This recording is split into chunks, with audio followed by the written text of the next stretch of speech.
Hello everyone, আসসালামু আলাইকুম। আপনার সগলি ক্যাঙ্কা আসছেন? তো আমি আজ বগুড়ার ভাষায় কথা কমু, কারণ আজ আমার বাড়িতে আছে আমার বাপের বাড়ির ওটিকার মানে যারা যাকোর সাথে আমি ছোটোবেলাত খেলছি, যাকোর সাথে আমি একই স্কুলে পড়ছি, ঘুরে বেড়াছি, ওরাই আছে মানে কি আমার পাড়ার বান্ধবীরা। তা আমার বাপের বাড়ি তো একবারে শহরে, মেন শহরে। তো ওটিকার সব বান্ধবীরা আছে, ওরি করে ওরা আজ আমার কাছে আবদার করছে, আজ মানে আমার হাতের আলু ঘাটি খাবি।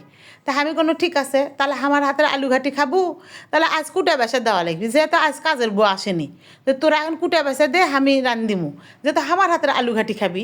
আমার হাতের আলু ঘাটি বলে ওরি করে বলে সেই লাগে বলে। তা আমি করলাম কি, আমার হাতের আলু ঘাটি আমি করলাম একবারে সেই কষালাম। মানে আমাকে এই বগুড়ার আলু ঘাটি, ভাইরাল আলু ঘাটি না কষালে এই আলু ঘাটি আর স্বাদ লাগবি না। আর নতুন নতুন আলু দিয়ে আরও সেই স্বাদ। আর সাথে দিয়ে দিয়েছি ধনিয়া পাতা, আর দিয়েছি টমেটো, আর কষাছি 1 ঘন্টা ধরে। কষে কষে কষে কষে গরম পানি দিয়ে দিছি।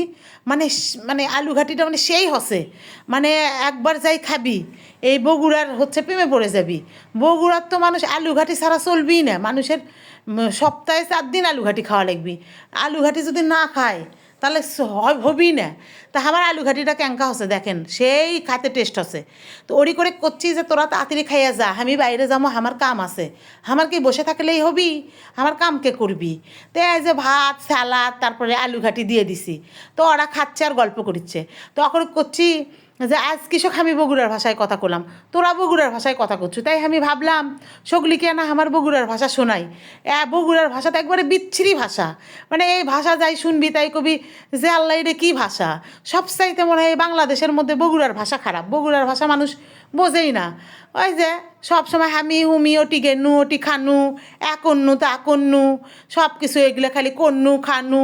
তো ওরা সগলি খাইয়ে দেয়ে সগলি এখন চলে যাবি। তা আমার ভিডিওটা কেঙ্কা হচ্ছে আপনারা কমেন্ট করে জানাবেন। তো লাইক কমেন্ট শেয়ার করে সগলি পাশে পাশে থাকবেন, আমাকে সাপোর্ট করবেন।